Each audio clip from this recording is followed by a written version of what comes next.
ಸ್ನೇಹಿತರೆ ನಮಸ್ಕಾರ, ನಾನು ರವೀಂದ್ರ ಜೋಶಿ. ಮತ್ತೆ ಎಂದನಂತೆ ಕರ್ತವ್ಯಕ್ಕೆ ಹಾಜರ್. ನಿನ್ನೆ ತಾನೇ ತಮಗೆ ಹೇಳಿದ್ದೆ, ಸಂಚಿಕೆಗಳನ್ನ ಸರಿಯಾಗಿ ತಮಗೆ ಸಮರ್ಪಿಸಲಿಕ್ಕೆ ಆಗ್ತಾ ಇಲ್ಲ, ಸ್ವಲ್ಪ ಮಾನಸಿಕವಾದಂಥ ಒತ್ತಡ ದುಗುಡ ಎಲ್ಲ ಇದೆ ಅಂತ ಹೇಳಿದ್ದೆ. ಇವತ್ತು ಭೈರಪ್ಪನವರನ್ನು ಕಳಿಸ್ಕೊಟ್ವಿ. ಪಂಚಭೂತಗಳಲ್ಲಿ ಅವರು ಲೀನರಾದರು. ಮಧ್ಯಾಹ್ನ 11:11ವರೆಗೆ ಕಾರ್ಯಕ್ರಮ ಶುರುವಾಗಿದ್ದು 1-2 ಗಂಟೆ ಹೊತ್ತಿಗೆ ಎಲ್ಲವನ್ನು ಮುಗಿಸಲಾಯಿತು. ಹೀಗಾಗಿ ಮಧ್ಯಾಹ್ನದ ಸಂಚಿಕೆ ಸ್ವಲ್ಪ ತಡ ಆಗಿದೆ, ಕ್ಷಮೆ ಇರಲಿ. ನಾನು ಅದೇ ಆಲೋಚನೆ ಮಾಡ್ತಾಯಿದ್ದೆ. ನೋಡಿ, ನರೇಂದ್ರ ಮೋದಿಯವರು ತಮ್ಮ ತಾಯಿ ಹೀರಾಬೇನವರು ಹೋದ ಸಂದರ್ಭದಲ್ಲಿ ಅವರ ಅಂತಿಮ ವಿಧಿವಿಧಾನಗಳನ್ನು ಪೂರೈಸಿ ಮತ್ತೆ ಕೆಲಸಕ್ಕೆ ಹಾಜರಾಗ್ತಾರೆ. ಅವರ ಸಹೋದ್ಯೋಗಿಗಳು ಹೇಳ್ತಾರೆ, ಬೇಡ ಇವತ್ತು ನೀವು ಕೆಲಸಕ್ಕೆ ಬರಬೇಡ್ರಿ, ಇವತ್ತೊಂದು ದಿವಸ ವಿಶ್ರಾಂತಿ ತೊಗೊಂಡ್ಬಿಡ್ರಿ, ಅತಿಥಿ ಗೃಹದಲ್ಲಿರ್ರಿ, ನಾಳೆಯಿಂದ ಬರ್ರಿ ಅಂತ. ಹಾಗೆಲ್ಲ ಆಗೋದಿಲ್ಲ ಅಂತ ಸ್ವತಃ ನರೇಂದ್ರ ಮೋದಿಯವರು ಎಂದಿನಂತೆ ತಮಗೆ ಯಾವುದೇ ಕೆಲಸಕ್ಕೂ ಅಡ್ಡಿ ಬರಲಾರದ ಹಾಗೆ ತಮ್ಮ ಜೀವನ ಶೈಲಿ ಇದೆ ಅದು ಮುಂದುವರ್ಸ್ಕೊಂಡು ಹೋಗ್ತಾರೆ. ನಮಗೆಲ್ಲ ಆದರ್ಶ ಆಗೋದು ಅಂಥ ವ್ಯಕ್ತಿಗಳೇ. ಏನಾಗತ್ತೆ, ನಾವು ಇನ್ನೂ ಅಷ್ಟೆಲ್ಲ ಮಾಗಿರೋದಿಲ್ಲ, ಜೀವನದಲ್ಲಿ ಅಷ್ಟೊಂದು ಅನುಭವಗಳಿರೋದಿಲ್ಲ. ಭಾಳ ಬೇಗ ಕುಗ್ಗಿ ಹೋಗ್ತೀವಿ, ಭಾಳ ಬೇಗ ಉಲ್ಲಸಿತರಾಗಿಬಿಡ್ತೀವಿ, ಭಾಳ ಬೇಗ ಪ್ರತಿಕ್ರಿಯೆಯನ್ನು ತೋರಿಸ್ತೀವಿ. ಬಹುಶಃ ಎಸ್.ಎಲ್. ಭೈರಪ್ಪ ಅವ್ರ ವಿಚಾರದಲ್ಲಿ 2-3 ದಿವಸ ಅಂಥದ್ದೇ ದುಗುಡ, ಆತಂಕ ಇವೆಲ್ಲ ನಮ್ಮ ಮನಸ್ಸಿನಲ್ಲಿ ಆಗಿದ್ದು ಸಹಜ, ಆಗುವಂಥ ವಿಚಾರವೇ. ಇದಕ್ಕಿದ್ದ ಹಾಗೆ ನಿನ್ನೆ ಒಂದು ಹೊಸ ವಿದ್ಯಮಾನ ಘಟಿಸ್ಬಿಡ್ತೀವಿ. ಮೈಸೂರಿನ ಕಲಾಮಂದಿರದಲ್ಲಿ ಅವರ ಪಾರ್ಥಿವ ಶರೀರ ಇಡಲಾಗಿತ್ತು. ಇದಕ್ಕಿದ್ದ ಹಾಗೆ ಒಬ್ಬ ಯಾವುದೋ ವ್ಯಕ್ತಿ ಬರ್ತಾನೆ, ಬಂದು ಹೇಳ್ತಾನೆ, ಎಸ್.ಎಲ್. ಭೈರಪ್ಪ ಅವ್ರ ಮಕ್ಕಳು ಅಂತಿಮ ಸಂಸ್ಕಾರ ಮಾಡಬಾರ್ದು ಅಂತ ವಿಲ್ ಬರೆದಿದ್ದಾರೆ, ನೀವೇನು ಮಾಡ್ತಾ ಇದ್ದೀರಂತ ಗಲಾಟೆ ಮಾಡ್ತಾನೆ. ಅದಾದಮೇಲೆ ರಾತ್ರಿ ಎಲ್ಲ ಇದ್ರ ಕುರಿತು ಚರ್ಚೆ ಆಗುತ್ತೆ. ನಾವು ಕೂಡ ಅವ್ರ ಮನೆಗೆ ಹೋಗಬೇಕಾದ ಅನಿವಾರ್ಯತೆ ಬಂತು. ಇವತ್ತು ಬೆಳಗ್ಗೆ ಇದೆಲ್ಲದಕ್ಕೂ ಒಂದು ಅಂತಿಮ ವಿದಾಯವನ್ನು ಹಾಡಿ ಅವರ ಅಂತಿಮ ಕ್ರಿಯೆಯನ್ನು ಅವರ ಇಬ್ಬರು ಮಕ್ಕಳು ನೆರವೇರಿಸಿದರು. ಅಲ್ಲಿಗೆ ಒಂದು ಕಾರ್ಯ ಯಾವ ರೀತಿಯಾಗಿ ಘನತೆಯಿಂದ, ಒಬ್ಬ ವ್ಯಕ್ತಿಯ ಬದುಕು ಎಷ್ಟು ಘನತೆಯಿಂದ ಕೂಡಿರುತ್ತೋ ಆತನ ಸಾವು ಕೂಡ ಅಷ್ಟೇ ಘನತೆಯಿಂದ ಇರಬೇಕು ಅನ್ನುವಂಥ ನಿರೀಕ್ಷೆ ಇರೋದು ನಾನು. ಅದು ಯಾವುದೇ ಈ ರೀತಿಯಾದಂಥ ವಿವಾದಗಳಿಗೆ ಒಳಗಾಗಲಾರದೆ, ಅವರ ಗೌರವಕ್ಕೆ ಚ್ಯುತಿ ಬರಲಾರದ ಹಾಗೆ, ಸಮಾಜದಲ್ಲಿ ಅವರು ಕಾಪಾಡಿಕೊಂಡು ಬಂದಿರುವಂಥ ಆದರ್ಶ ಮತ್ತು ಅವರು ಕಾಪಾಡಿಕೊಂಡು ಬಂದಿರುವಂಥ ಗೌರವವನ್ನು ಕಾಪಿಟ್ಟುಕೊಂಡು ಜತನದಿಂದ ಅವರನ್ನು ಕಳಿಸಿಕೊಡ್ಬೇಕಾದಂಥ ಜವಾಬ್ದಾರಿ ನನ್ನ ಮೇಲಿರುತ್ತೆ. ಅದನ್ನು ಭಾಳ ಚಾಚು ತಪ್ಪದೆ ಅವರ ಕುಟುಂಬಸ್ಥರು, ರವಿಶಂಕರ್, ಉದಯಶಂಕರ್ ಅವರಿಬ್ಬರು ಮಕ್ಕಳು, ಜೊತೆಗೆ ಅವರ ಸನ್ಮಿತ್ರರಾದಂಥ ಡಾಕ್ಟರ್ ಪ್ರಧಾನ್ ಗುರುದತ್ ದಂಪತಿಗಳು, ಜೊತೆಗೆ ಬೆಂಗಳೂರಿನಿಂದ ಬಂದಂಥ ವಿಶ್ವೇಶ್ವರ ಭಟ್ರು, ಅಲ್ಲದೆ ನನ್ನ ಆತ್ಮೀಯ ಮಿತ್ರನಾದಂಥ ಪ್ರತಾಪ್ ಸಿಂಹ ಅವರಂತೂ ಸ್ವತಃ ದತ್ತುಪುತ್ರನ ಹಾಗೆ 3 ದಿನಗಳಿಂದ ನಿರಂತರವಾಗಿ ತಮ್ಮ ಎಲ್ಲ ಕೆಲಸಗಳನ್ನ ಬದಿಗಿಟ್ಟು ಭೈರಪ್ಪನವ್ರಿಗೋಸ್ಕರ ನಿಂತುಬಿಟ್ಟಿದ್ರು. ಬಹುಶಃ ಮನುಷ್ಯ 2 ದಿವಸ ಮಲಗಿಲ್ಲ ಅಂತ ನನಗನ್ನಿಸುತ್ತೆ. ಇವತ್ತು ಶಲ್ಯ ಹೊತ್ಕೊಂಡು, ಒಲ್ಲಿ ಹಾಕ್ಕೊಂಡು, ಪಂಚೆ ಉಟ್ಕೊಂಡು ಅಲ್ಲಿ ಚಾಮುಂಡಿ ಬೆಟ್ಟದ ತಪ್ಪಲಿನಲ್ಲಿ ನಡೆಯುವಂಥ ಅಂತಿಮ ವಿಧಿವಿಧಾನಗಳಲ್ಲಿ ಪಾಲ್ಗೊಂಡಿದ್ದನ್ನು ನೋಡಿದರೆ ಬಹುಶಃ ಏನೋ ಋಣ ಪ್ರತಾಪ್ ಸಿಂಹನ ಮೇಲೆ ಅವ್ರದ್ದು ಇತ್ತು ಅಂತ ಅನಿಸುತ್ತೆ. ಅಷ್ಟು ಶ್ರದ್ಧೆಯಿಂದ ಅವರ ಅಂತಿಮ ಸಂಸ್ಕಾರವನ್ನು ನೆರವೇರಿಸಿದರು. ಅವರಿಬ್ಬರು ಮಕ್ಕಳು ಕೂಡ ಅಷ್ಟೇ, ಯುನೈಟೆಡ್ ಕಿಂಗ್ಡಮಿಂದ ಬಂದಂಥ ರವಿಶಂಕರು, ಆಮೇಲೆ ಉದಯಶಂಕರ್. ಪಾಪ ಅವರಿಬ್ಬರು ಬದುಕಿನ ಅವ್ರು ನೋಡಿದ ನನಗೆ ಭಾಳ ವಿಚಿತ್ರವಾದಂಥ ಒಂದು ವ್ಯಾಮೋಹ. ಅವ್ರ ಬಗ್ಗೆ ನಿರ್ಲಿಪ್ತವಾದ ವ್ಯಕ್ತಿಗಳು, ಯಾರ ಬಗ್ಗೆ ಒಂದೇ ಒಂದು ಕಮೆಂಟ್ ಮಾಡಲ್ಲ, ಯಾವುದೇ ಅನಗತ್ಯವಾದಂಥ ವಿವಾದಗಳನ್ನು ಮೈ ಮೇಲೆ ಎಳ್ಕೊಳ್ಳಲ್ಲ. ಎಂದೂ ನಾನು ಭೈರಪ್ಪನವರ ಮಗ ಅಂತ ತಮ್ಮನ್ನು ತಾವು ತೋರ್ಪಡಿಸಿಕೊಳ್ಳುವ ಕೆಲಸ ಮಾಡಲಿಲ್ಲ. ಅವರ ಪತ್ನಿ ಸರಸ್ವತಮ್ಮ ಕೂಡ ಅಷ್ಟೇ. ಎಂದೂ ಕೂಡ ಸ್ವತಃ ಆಕೆ ಲೇಖಕಿ. ಒಂದು ಕಾರ್ಯಕ್ರಮಕ್ಕೆ ನಾನು ಮುಖ್ಯ ಅತಿಥಿಯಾಗಿ ಹೋದ ಸಂದರ್ಭದಲ್ಲಿ, ಸಂಸ್ಕೃತಿ ಸುಬ್ರಹ್ಮಣ್ಯ ಅವರ ಪುಸ್ತಕದ ಅಂಗಡಿಯ ಬಿಡುಗಡೆಗೆ ಹೋದ ಸಂದರ್ಭದಲ್ಲಿ ಬುಕ್ ಸ್ಟಾಲ್ಗೆ ಈಕೆ ಮುಖ್ಯ ಅತಿಥಿ. ನಾನು ಅದೇ ಅಂದ್ಕೊಂಡೆ, ಭೈರಪ್ಪನವರ ಪತ್ನಿಯನ್ನು ಮುಖ್ಯ ಅತಿಥಿಯನ್ನಾಗಿ ಮಾಡಿದಾರಲ್ಲ, ಏನು ಆಶ್ಚರ್ಯ ಅಂತ ಹೋಗಿ ಆ ತಾಯಿ ಹತ್ರ ಕೂತ್ಕೊಂಡು ಮಾತನಾಡಿದ ಮೇಲೆ ಆಮೇಲೆ ಗೊತ್ತಾಗಿದ್ದು ನನಗೆ 5 ಪುಸ್ತಕಗಳನ್ನ ಅವ್ರು ಬರೆದಿದ್ದಾರೆ, ಪ್ರಕಟಗೊಂಡಿದ್ದಾವೆ. ನೋಡಿ, ಗಂಡ ಪ್ರಖ್ಯಾತ ವ್ಯಕ್ತಿ ಆದ ಸಂದರ್ಭದಲ್ಲಿ ಜೊತೆಗಿರುವಂಥ ವ್ಯಕ್ತಿಗಳು ಇದ್ದಕ್ಕಿದ್ದ ಹಾಗೆ ನೇಪಥ್ಯಕ್ಕೆ ಹೋಗ್ಬಿಡ್ತಾರೆ ಅನ್ನೋದಕ್ಕೆ ಸರಸ್ವತಮ್ಮನವರೇ ನಮ್ಮ ಕಣ್ಣೆದುರಿಗಿರುವಂಥ ಒಬ್ಬ ಸಾದೃಶ್ಯ ಸ್ವರೂಪ. ಅವರು ಅವತ್ತು ಭಾಷಣ ಮಾಡಿದರು, ಎಷ್ಟು ಚೆನ್ನಾಗಿ ಮಾತಾಡಿದರು ಅಂದರೆ, ಈಕೆ ಇಷ್ಟೆಲ್ಲ ಟ್ಯಾಲೆಂಟನ್ನು ಇಟ್ಕೊಂಡು, ಪ್ರತಿಭೆಯನ್ನು ಇಟ್ಕೊಂಡು ಯಾಕೆ ಮುಖ್ಯವಾಹಿನಿಗೆ ಬರಲಿಲ್ಲ? ಒಂದು ದೊಡ್ಡದಾದಂಥ ಪ್ರತಿಭೆ ಗಂಡನಿಗಾಗಿ ಹಿಂದುಳಿದ್ಬಿಡುತ್ತಾ ಅನ್ನುವಂಥ ಒಂದು ಬೇಸರ ನನ್ನಲ್ಲಾಗಿದ್ದು ನಿಜ. ಇವತ್ತು ಭೈರಪ್ಪನವರಿಲ್ಲ, ಅವರ ಇಡೀ ಕುಟುಂಬ ಭಾಳ ದುಃಖದಲ್ಲಿರುತ್ತೆ. ಅದನ್ನು ಕಡಿಮೆ ಮಾಡುವಂಥ ಶಕ್ತಿಯನ್ನು ಭಗವಂತ ಅವರಿಗೆ ಕಲ್ಪಿಸಲಿ ಅಂತ ಹೇಳ್ತಾ ಇವತ್ತಿನ ಸಂಚಿಕೆಯನ್ನು ಸಂಪೂರ್ಣವಾಗಿ ತೊಡಗಿಸಿಕೊಂಡು ಮಾಡ್ತೀನಿ. ನಿನ್ನೆ ನಿಮ್ಗೆ ಹೇಳಿದ್ದೆ, ಪರಿಮನಸ್ಕನಾಗಿ ಸಂಚಿಕೆಗಳನ್ನು ಮಾಡ್ತಾಯಿದ್ದೀನಿ ಅಂತ ಹೇಳಿದ್ದೆ. ಇಲ್ಲ, ಈಗ ನಾನು ಸಂಪೂರ್ಣವಾಗಿ ತಮಗೆ ತೊಡಗಿಸ್ಕೊಳ್ಳಿಕ್ಕೆ ಪ್ರಯತ್ನ ಮಾಡಿದ್ದೀನಿ. ಭಾಳ ಮಜಾ ಆದಂಥ ವಿಚಾರ ಹೇಳಿಬಿಡ್ತೇನೆ ಇವತ್ತು. ಈ ಸಂಚಿಕೆ ನಿಜಕ್ಕೂ ನಿಮ್ಗೆ ಭಾಳ ಖುಷಿಯಾಗುವಂಥ ವಿಚಾರ. ನಿಮಗೆ ಆಜಮ್ ಖಾನ್ ಜೈಲಿಂದ ಬಿಡುಗಡೆಯಾದ ವಿಚಾರ ಗೊತ್ತಿದೆ. ಸತತ 3 ವರ್ಷಗಳಿಂದ ಈತ ಜೈಲಿನಲ್ಲಿದ್ದ. ಆತ ಹೊರಗೆ ಬರುವ ಸಾಧ್ಯತೆ ಇಲ್ಲ ಅನ್ನುವಂಥ ಪರಿಸ್ಥಿತಿ ಇತ್ತು. ಒಂದು ಕೇಸಲ್ಲಿ ಜಾಮೀನು ಸಿಕ್ಕರೆ ಇನ್ನೊಂದು ಕೇಸ್ ಓಪನ್ ಆಗೋದು, ಇನ್ನೊಂದು ಕೇಸ್ ಆದ ತಕ್ಷಣ ಮತ್ತೊಂದು ಕೇಸ್ ಆಗೋದು. ಹೀಗೆ ನಿರಂತರವಾಗಿ ಜೈಲಲ್ಲಿದ್ದಂಥ ವ್ಯಕ್ತಿ ಈಗ ಜೈಲಿನಿಂದ ಹೊರಗಡೆ ಬಂದಿದ್ದಾನೆ ಅಂದರೆ ಉತ್ತರ ಪ್ರದೇಶದ ರಾಜಕಾರಣದ ಮೇಲೆ ಈತನ ಪರಿಣಾಮ ಏನಿರುತ್ತೆ? ಅದಕ್ಕೊಂದು ಕಾರಣ ಇದೆ. ಏನಪ್ಪ ಅಂದರೆ ಉತ್ತರ ಪ್ರದೇಶದ ರಾಜಕಾರಣದಲ್ಲಿ ಬಹಳ ಮುಖ್ಯವಾಗಿ ನಿರ್ಣಾಯಕವಾದಂಥ 2 ಕಮ್ಯುನಿಟಿಗಳು ಬರ್ತವೆ. ಒಂದು ಮುಸಲ್ಮಾನರು, 23%ಗಿಂತ ಹೆಚ್ಚಿನ ಮುಸಲ್ಮಾನರು ಬಾಹುಳ್ಯ ಇರುವಂಥ ರಾಜ್ಯ. ಎರಡನೇದು ಅತಿ ಹೆಚ್ಚು ವಿಧಾನಸಭಾ ಸದಸ್ಯರಿರುವಂಥ ರಾಜ್ಯ. ಅದು 403 ಜನ MLAಗಳಲ್ಲಿರೋದು. ಅಷ್ಟು ದೊಡ್ಡ ರಾಜ್ಯ ಅದು. ಉತ್ತರಾಖಂಡ್ ಮಾಡಿದ ಮೇಲೂ ಕೂಡ ಅಷ್ಟು ಜನ ಇದ್ದಾರಲ್ಲಿ. ಅಂಥ ದೊಡ್ಡ ರಾಜ್ಯದಲ್ಲಿ ಚುನಾವಣೆಯನ್ನು ನೆರವೇರಿಸಬೇಕು ಅಂತಂದರೆ ಈ ಮತಗಳ ಧ್ರುವೀಕರಣ ಏನಾಗ್ತದೆ ಅನ್ನೋಂಥ ಇಂಟ್ರೆಸ್ಟಿಂಗ್ ವಿಚಾರ ಹೇಳ್ತೇನೆ.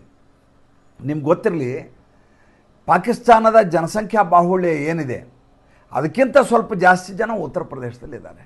23.5 ಕೋಟಿ ಜನ ಈ ಹಿಂದೆ ಇದ್ರು, ಈಗಿನ್ನೂ ಜಾಸ್ತಿ ಆಗಿದ್ದಾರೆ ಅವರು. ಅದರಲ್ಲಿ ನಾನು ನಿಮಗಾಗಲೇ ಹೇಳಿದೆ ಈಗ ಮುಸಲ್ಮಾನರ ಪಾಲು ಹೇಗಿದೆ ಅಲ್ಲಿ ಅನ್ನೋದನ್ನು ನಿಮ್ಗೆ ಹೇಳಿದೆ.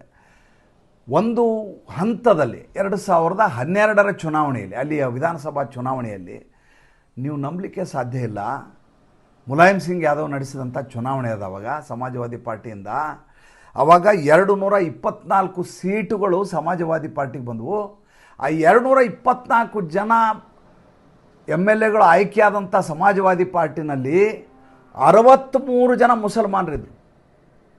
ಯೋಚನೆ ಮಾಡಿರಿ ಹೆಂಗಿರಬಹುದು ಅಂತ. 30%ಗೆ ಜಾಸ್ತಿ ಆಗಲಿಲ್ವ ಅದು? ಅಷ್ಟು ಜನ MLAಗಳು ವಿಧಾನಸಭೆಯಲ್ಲಿ ಮುಸಲ್ಮಾನ MLAಗಳು ಉತ್ತರ ಪ್ರದೇಶದಲ್ಲಿದ್ದರು.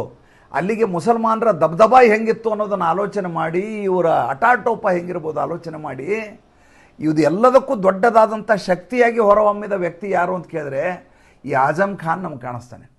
1998ರಿಂದ ಈತನ ಉಪಟಳ ಇದ್ದೇ ಇದೆ ಅಲ್ಲಿಗೆ.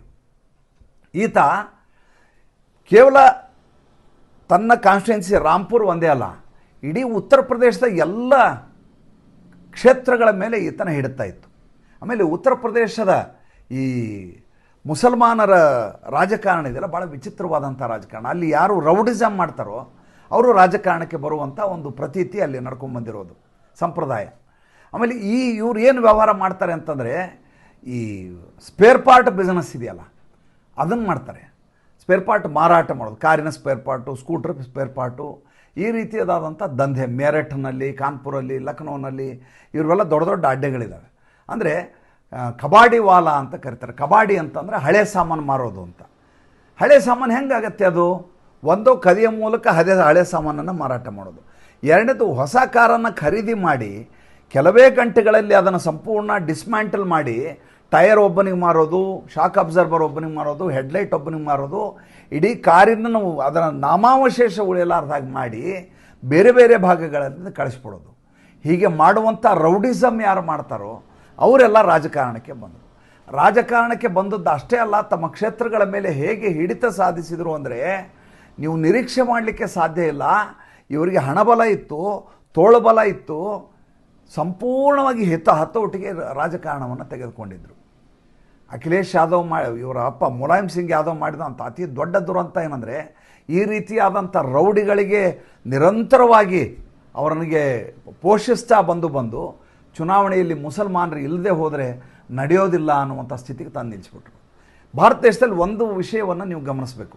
ಮುಸಲ್ಮಾನರು ಯಾವತ್ತೂ ನಾವು ರಾಜಕಾರಣದಲ್ಲಿ ನಾವು ರಾಜ ಆಗಬೇಕು ಅಂತ ಬಯಸೋದಿಲ್ಲ, ಈಗ ಬಯಸಿರಲಿಲ್ಲ. ಅವರ ಉದ್ದೇಶ ಏನು? ನಾವು ಹೇಳಿದ ಹಾಗೆ ಕೇಳುವಂಥ ರಾಜಕಾರಣಿ ಅಧಿಕಾರದಲ್ಲಿರಬೇಕು. ಅವರು ನಾವು ಹೇಳಿದ ಹಾಗೆ ಕೇಳಿಕೊಂಡು ರಾಜಕಾರಣ ಮಾಡಬೇಕು. ನಮ್ಮ ಮಾತನ್ನು ಮೀರಿ ಅವ್ರು ರಾಜಕಾರಣ ಮಾಡೋಂಗಿಲ್ಲ. ನಮ್ಮ ವಿರುದ್ಧವಾಗಿ ಮಾಡಿದರೆ ನಾಳೆ ದಿವಸ ಬೆಳಗ್ಗೆ ಆತನ ವಿರುದ್ಧವಾಗಿ ನಾವು ತಯಾರಾಗಿ ಕೂತಿರ್ತೀವಿ. ಇದು ಅವರ ಮನಸ್ಥಿತಿ. ನಾವೇ ಹೋಗಿ ರಾಜ್ಯಭಾರ ಮಾಡಬೇಕು, ನಾವೇ MLA ಆಗಬೇಕು, ನಾವೇ MP ಆಗಬೇಕು, ನಾವೇ ಪ್ರೈಮ್ ಮಿನಿಸ್ಟರ್ ಆಗಬೇಕು ಅನ್ನುವಂಥ ಹಂತಕ್ಕೆ ಇನ್ನೂ ಭಾರತ ದೇಶದ ರಾಜಕಾರಣ ಬಂದಿಲ್ಲ. ಹೀಗಿರುವಾಗ ಮುಲಾಯಂ ಸಿಂಗ್ ಯಾದವ್ ಏನು ಮಾಡ್ತಾರೆ, ಯಾವ ಮುಸಲ್ಮಾನರಿಗೆ ತಮಗೆ ಈ ರೀತಿಯಾದಂಥ ರಾಜಕೀಯ ಆಸಕ್ತಿ ಇಲ್ಲ ಅಂತ ಇದೆಯೋ ಅಂಥವರಿಗೆ ಪ್ರಲೋಭನೆಯನ್ನು ಮಾಡ್ತಾರೆ, ಆಮಿಷವನ್ನು ಮಾಡ್ತಾರೆ. ನೀವೇ ಕಾರ್ಪೊರೇಟ್ರಾಗಿ, ನೀವೇ ಮೇಯರ್ಗಳಾಗಿ, ನೀವೇ MLAಗಳಾಗಿ ಅಂತ ಅವ್ರನ್ನೆಲ್ಲ ರಾಜಕಾರಣಕ್ಕೆ ತಂದುಬಿಡ್ತಾರೆ. ಅಲ್ಲಿ ಒಂದು ಕಾಂಬಿನೇಷನ್ ಇದೆ, MY ಕಾಂಬಿನೇಷನ್ ಅಂತ. M ಅಂದರೆ ಮುಸಲ್ಮಾನ್, Y ಅಂದರೆ ಯಾದವ್. MY ಕಾಂಬಿನೇಷನ್ ಮೂಲಕ ರಾಜಕಾರಣವನ್ನು ಮಾಡೋದು. ಹಾಗೆ ಮಾಡಿ ಅಧಿಕಾರ ಗದ್ದುಗೆಯನ್ನು ತೆಗೆದುಕೊಂಡು ಹೋಗಿ ಮಗನಿಗೆ ಹರಿವಾಣವನ್ನು ಕೊಡ್ತಾರೆ. ಅದಾದಮೇಲೆ ಅವರ ಅಪ್ಪನಿಗೆ ಲಾತ ಹೊಡೆದು ಆತ ಅಖಿಲೇಶ್ ಯಾದವ್ ಚಿಕ್ಕಪ್ಪನೂ ಹೊರಗಾಗ್ತಾರೆ, ಅಪ್ಪಗೆ ಹುಚ್ಚಿಡ್ದಿದೆ ಅಂತಾರೆ, ಅವರೇ ರಾಜಭಾರ ಮಾಡ್ಕೊಂಡು ಹೋಗ್ತಾರೆ. ಮುಂದೆ ಬರುವ ಚುನಾವಣೆಗಳಲ್ಲಿ ಇದೇ ತಂತ್ರಗಾರಿಕೆಯನ್ನು ಕಾಂಗ್ರೆಸ್ ಮಾಡುತ್ತೆ, ಬಹುಜನ ಸಮಾಜ ಪಾರ್ಟಿ ಮಾಡುತ್ತೆ, ಜೊತೆಗೆ ಸಮಾಜವಾದಿ ಪಾರ್ಟಿ ಮಾಡುತ್ತೆ. ಭಾರತೀಯ ಜನತಾ ಪಾರ್ಟಿ ಮಾಡಲ್ಲ. ಅವರು ಮುಸಲ್ಮಾನ ಕ್ಯಾಂಡಿಡೇಟ್ ನಿಲ್ಲಿಸುವ ಪ್ರಶ್ನೆಯೇ ಬರೋದಿಲ್ಲ. ಮಾಯಾವತಿ ಮುಸಲ್ಮಾನರು ಕ್ಯಾಂಡಿಡೇಟ್ ಹಾಕ್ತಾರೆ 2017 ಚುನಾವಣೆಯಲ್ಲಿ, ವಿಧಾನಸಭಾ ಚುನಾವಣೆಯಲ್ಲಿ. ಅಖಿಲೇಶ್ ಯಾದವ್ ಹಾಕ್ತಾರೆ. ಕಾಂಗ್ರೆಸ್ ಅಂತೂ ಹಾಕತ್ತೆ. ಮಜಾ ಅಂದರೆ ಎಲ್ಲಿ ನೋಡ್ದಲ್ಲಿ MLA ಕ್ಯಾಂಡಿಡೇಟ್ ಯಾರು ಅಂತ ಕೇಳಿದ್ರೆ ಮುಸಲ್ಮಾನರ ಹೆಸರು. ಇಕ್ಬಾಲು, ಮೊಹಮ್ಮದು, ಯೂಸುಫು, ರೆಹಮಾನು, ಮುಜಾವರು, ಈ ರೀತಿ ಕಂಡು ಎಲ್ಲಿ ನೋಡಿದ್ರು ಅವರೇ ಕ್ಯಾಂಡಿಡೇಟ್ಗಳು. ಅವರ ಜನಸಂಖ್ಯಾ ಬಾಹುಳ್ಯ ಇರುವಂಥ ಕ್ಷೇತ್ರಗಳಿದ್ದಾವೆ. ಕೊನೆಗೆ ನೋಡಿದರೆ ಒಬ್ಬನೇ ಒಬ್ಬ ಮುಸಲ್ಮಾನ MLA ಅಲ್ಲಿ ಆಗಲಿಲ್ಲ. ಅಷ್ಟೇ ಅಲ್ಲ, ಯಾವ ಮುಲಾಯಂ ಸಿಂಗ್ ಯಾದವ್ನ ಅವಧಿಯಲ್ಲಿ 63 ಜನ ಮುಸಲ್ಮಾನ MLAಗಳಿದ್ದರು. 2017 ಚುನಾವಣೆಯ ಸಂದರ್ಭದಲ್ಲಿ ಎಲ್ಲರೂ ವಾಶೌಟ್ ಆಗಿಬಿಡ್ತಾರೆ. ಮುಂದೆ 2014 ಲೋಕಸಭಾ ಚುನಾವಣೆ ಬರುತ್ತೆ. ಅವಾಗ ಯಾವ ಮಟ್ಟಿಗೆ ಪಕ್ಷ ಅಧೋಗತಿಗೆ ಹೋಗುತ್ತೆ ಅಂದರೆ 5 MPಗಳು ಅಖಿಲೇಶ್ ಯಾದವನ ಸಮಾಜವಾದಿ ಪಾರ್ಟಿಯಿಂದ ಆಯ್ಕೆ ಆಗ್ತಾರೆ. 5 ಜನ ಇವರು ಕುಟುಂಬದವರೇ, ಬೇರೆ ಯಾರೂ ಆಗೋದಿಲ್ಲ, ಎಲ್ಲರೂ 5 ಯಾದವರೇ. ಅದು ಬಿಟ್ಟರೆ ಕಾಂಗ್ರೆಸ್ಸಿಂದ 2 ಆಗ್ತಾರೆ. ನಿಮ್ಗೆ ಗೊತ್ತಿದೆ ಯಾರು ಅಂತೇಳಿ, ರಾಹುಲ್ ಗಾಂಧಿ, ಸೋನಿಯಾ ಗಾಂಧಿ. 5 ಜನ ಅಖಿಲೇಶ್ ಯಾದವ್ ಸಮಾಜವಾದಿ ಪಾರ್ಟಿಯಿಂದ, 2 ಕಾಂಗ್ರೆಸ್ಸಿಂದ ಬಿಟ್ಟರೆ ಬಾಕಿ ಎಲ್ಲರೂ ಕೂಡ ಭಾರತೀಯ ಜನತಾ ಪಾರ್ಟಿಯಿಂದ ಆಯ್ಕೆಯಾದವರು. ಭಾರತೀಯ ಜನತಾ ಪಾರ್ಟಿಯ NDAನ ಲೋಕಸಭಾ ಸದಸ್ಯರಾಗಿರ್ತಾರೆ. ಯಾಕೆ ಇದನ್ನೆಲ್ಲ ಹೇಳಿದೆ? ಇದನ್ನು ಯಾಕೆ ಹೇಳಿದೆ ಅಂದರೆ, ಈಗ ಆಜಮ್ ಖಾನ್ ಮುಸಲ್ಮಾನರ ಭಾಳ ದೊಡ್ಡದಾದಂಥ ನೇತಾರನಾಗಿ ಹೊರಹೊಮ್ತಾನೆ ಅಂತ ಇವರೆಲ್ಲ ರಾಜಕಾರಣಿಗಳು ಕಾಯ್ಕೊಂಡು ಕೂತಿದ್ದಾರೆ. ಒಂದು ಕಡೆ ಈ ಬಹುಜನ ಸಮಾಜ ಪಾರ್ಟಿ ಹೊಂಚು ಹಾಕ್ಕೊಂಡು ಕೂತಿದೆ, ನಮ್ಗೆ ಇಷ್ಟು ದಿವಸದಿಂದ ಅಧಿಕಾರ ಸಿಕ್ಕಿಲ್ಲ, ಈ ಸಲ ಬಿಡಬಾರ್ದು ಅಂತೇಳಿ. ಆಕೆಯ ಸೋದರಳಿಯ ಆಕಾಶ್ ಅದಕ್ಕಾಗಿ ಈಗಾಗಲೇ ತಯಾರಿಯನ್ನು ಮಾಡ್ತಾ ಇದ್ದಾರೆ. ಆತ ಅಬ್ದುಲ್ಲಾ, ಆಜಮ್ ಖಾನನ ಮಗ ಅಬ್ದುಲ್ಲಾನನ್ನು ಬುಕ್ ಮಾಡಿ ಇಟ್ಕೊಂಡು ಕೂತಿದ್ದಾನೆ. ಈ ಕಡೆ ಅಖಿಲೇಶ್ ಯಾದವ್ ಮುಸಲ್ಮಾನರನ್ನು ಓಲೈಸೋದು ಹೇಗೆ ಅಂತ ಆತ ಲೆಕ್ಕಾಚಾರ ಮಾಡ್ತಾ ಇದ್ದಾನೆ.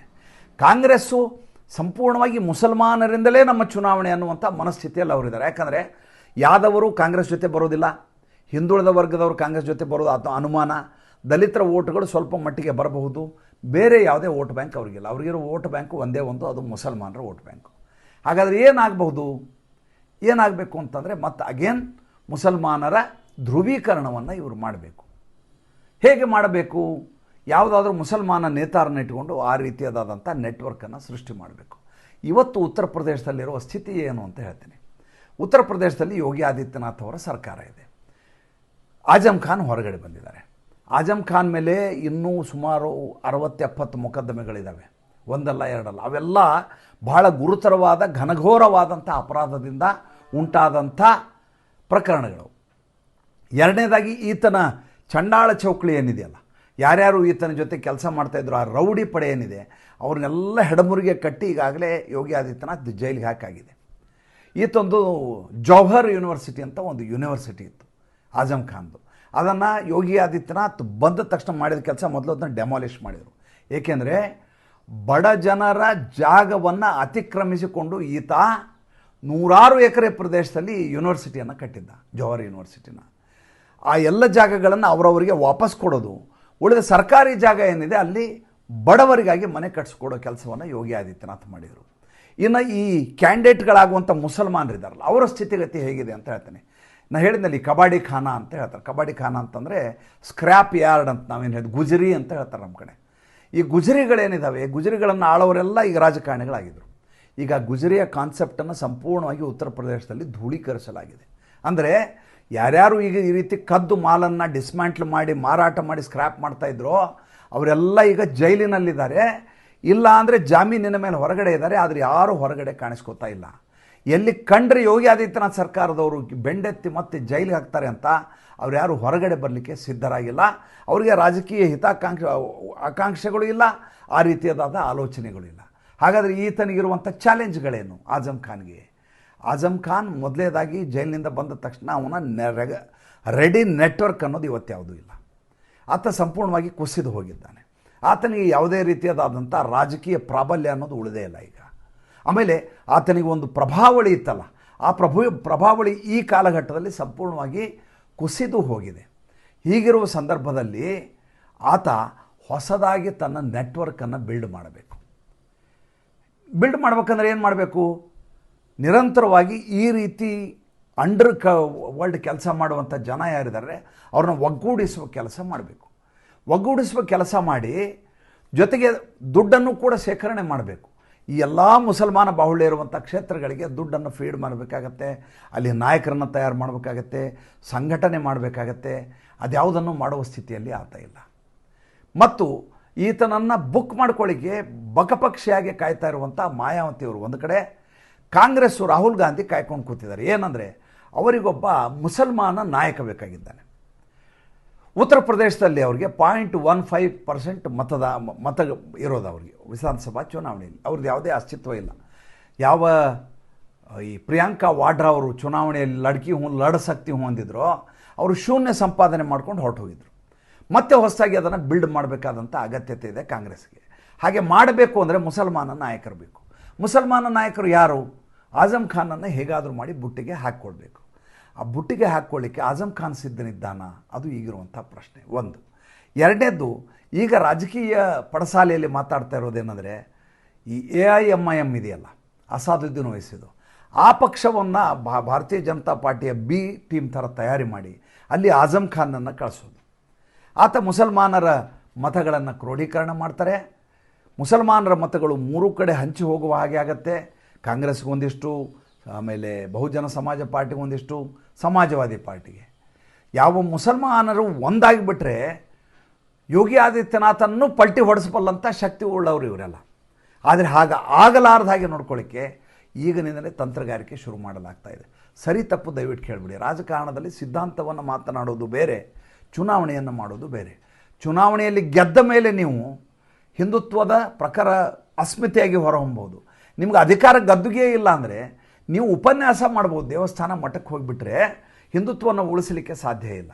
ಈಗ ಆ ರೀತಿಯ B ಟೀಮ್ ಆಗಿ ಆಜಮ್ ಖಾನ್ ಹೊರಹೊಮ್ತಾರ? ಅದು ಸದ್ಯಕ್ಕೆ ಎಲ್ಲರೂ ಮಾಡ್ತಾ ಇರುವಂಥ ನಿರೀಕ್ಷೆ. ಏನಾಗುತ್ತೆ ಕಾದ್ ನೋಡೋಣ. ಸಂಚಿಕೆ ಇಷ್ಟ ಆದರೆ ಲೈಕ್ ಮಾಡಿ, ಫಾಲೋ ಮಾಡಿ, ಶೇರ್ ಮಾಡಿ. ದಯವಿಟ್ಟು ನಮ್ಮ ಮುಕ್ತ ಪತ್ರಿಕೋದ್ಯಮಕ್ಕೆ ಆರ್ಥಿಕವಾಗಿ ಬೆಂಗಾವಲಾಗಿ. ಕಳೆದ 3 ದಿವಸದಿಂದ ನಿದ್ದೆ ಇಲ್ಲದೆ ಇರೋದ್ರಿಂದ ಧ್ವನಿ ಸರಿ ಇಲ್ಲ, ದಯವಿಟ್ಟು ಕ್ಷಮಿಸಬೇಕು. ನಮಸ್ಕಾರ.